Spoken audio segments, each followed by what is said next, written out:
agreements in conducting strikes and lockout. The exercise of rights to strike or lock shall be subjected to the following requirements. First, strike or lockout notice shall be filed with Labor Department at least 15 days if the issues raised are unfair labor practice, or at least 30 days if the issue involves bargaining. 2. Strike or lockout shall be supported by a majority vote of the members of the union or of the members of the board of directors of corporations or association or partnership obtained by secret ballots in a meeting called for the purpose. So kani siya, muna siyang ginasunod nga requirements para mahanay o malikayan ang kagubot. Unfair labor practices. According to Labor Code of the Philippines, unfair labor practice violates the constitutional right of workers, employees to self-organization, inimical to the legitimate interest of both labor and management, including the right to bargain collectively and otherwise deal with each other and other atmosphere of freedom, mutual respect.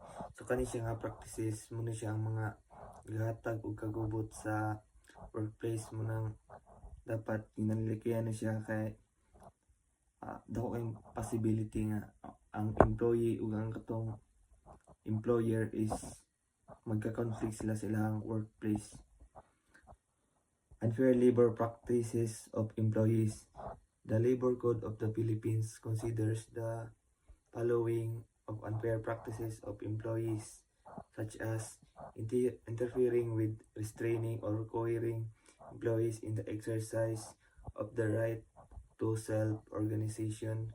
So, paras ani, this is punishable by law or labor code kanang mamugos ka or mang-discriminate ka sa imong employees silang minimum wage or sa ilahang trabaho nga ilang ginadutihan or kung pila sila ka oras, so kana siya is punishable na siya sa labor code. Collective Bargaining Agreement or CBA is legally binding contract between an employer and the employees union. It outlines the agreed terms on wages or working hours, benefits, and other employment condition. Kaning collective bargaining agreement, dili nakasettle, dili to makita sa mga employees kung sa mga condition sa trabaho, kung silang benefits, o kung unsa pilang agreement na gusto sa employee. In procedure in collective bargaining, when one party sends a written notice proposing to start collective bargaining, must include the desired terms or changes required to respond within 10 days of receiving the notice. So kung ang isa ka party ang employee ba or ang employer mag-demand sa ilaha, dapat makarespond within 10 days kung na-receive nila ang notice para ma-change pa o masabutan pa nila. According to the PNP Operational Procedure Manual of 2021, PNP personnel are only allowed to maintain peace and order, enforce law, and carry out legal orders from proper authorities. They must remain neutral. So, pag nga na ang sitwasyon, hindi na malikayan nga na ay kagubot sa untang di magkasinabot ang employee ug employers.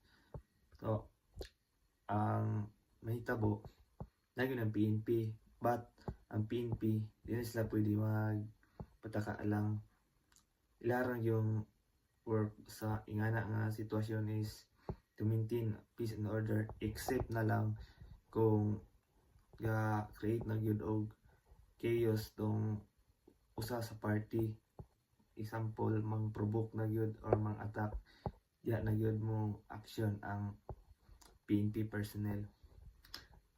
Now, public assembly is any organized event like rally, parade or demonstration held in public space to express views or support legal cause.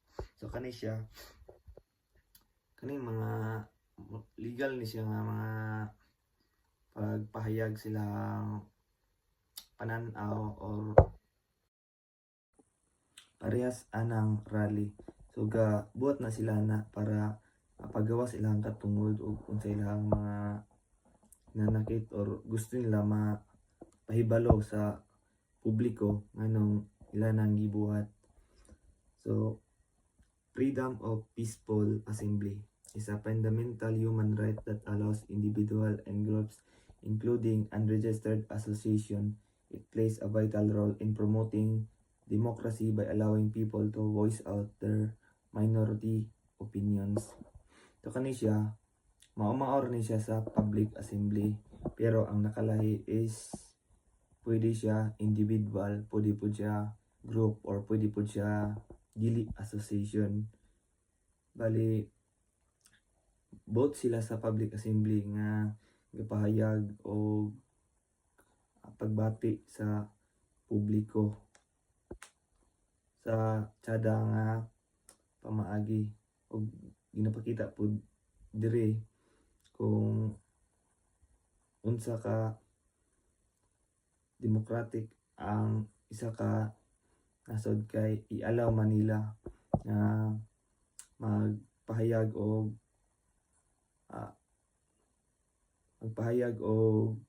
pagbati sa publiko.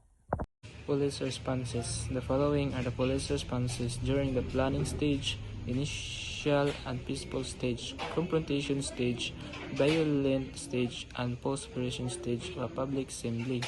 Number 1. During planning stage, initiate dialogue with the leaders organizers to ensure the peaceful holding of a public assembly, including among others the details of police personnel provided and security in the area. So, magstoryadaan ang kapulisan o mga leaders or organizers sa rally aron masiguro nga malinawon ang pagtigom. Letter B. Prepare appropriate security and CDM contingency plan. Maghimo og plano sa seguridad og contingency plan. Number 2. During initial and peaceful stage. Letter A. With permit or held in freedom parks, private properties, the PNP shall not interfere with the holding of a public assembly. However, to adequately ensure public safety, a CDM contingent under the control and supervision of a PCO shall be stationed at least 100 meters away from the area where the public assembly is being held. Kung naay permit o gibuhat sa freedom park or private property, dili mangilabot ang kapulisan kung malinawon ang rally. Pero para sa kaluwasan, ang CDM contingents ibutang sa 100 meters ang gilayon gikan sa lugar. Bantay ang kalihukan ug motubag dayon kung mangayo og tabang or organizer. Letter B. Without permit or permit has been revoked. As soon as it becomes apparent that an assembly is being held in a public place, the ground commander shall immediately conduct an inquiry whether the assembly is covered with a permit or not. If a permit could not be shown, verification should immediately be done with the office of the mayor having jurisdiction over the place where the public assembly is being held.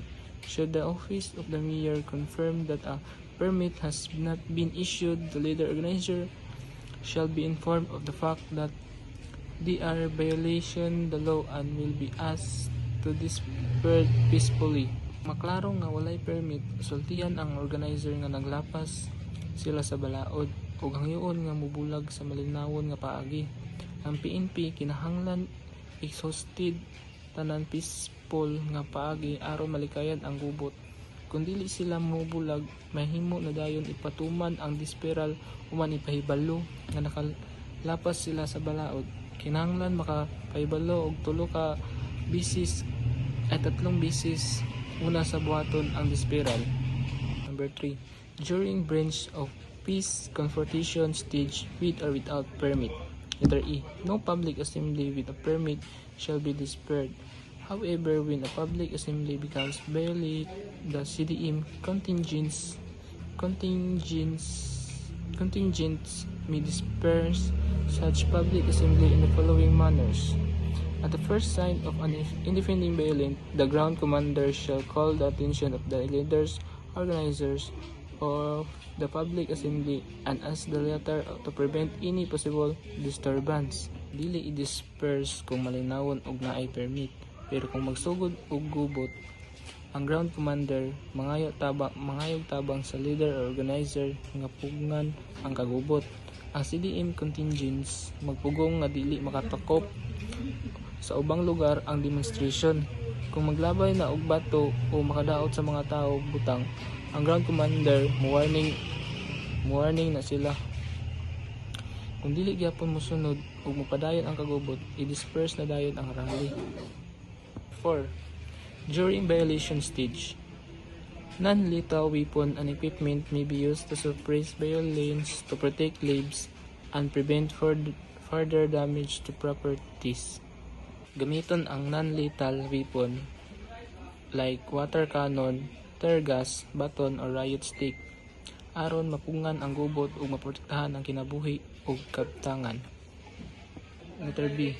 PNP security elements shall be tactically deployed to provide immediately assistance to the CDM contingents. Ang PNP security ipwesto aron motabang og dali sa CDM contingents. 5. Post-operation stage. CDM contingents shall be withdrawn after the area has been cleared of possible danger to public safety. Ang CDM contingents kuhaon gikan sa area kung limpyo na og walay peligro sa public safety. Letter B. Sufficient police force shall be maintained to ensure peace and order in the area. Pero magpabilin gyapon ang kapulisan aron masiguro nga balik ang kalinaw ug kahusay sa lugar. Salamat. Ug maora to.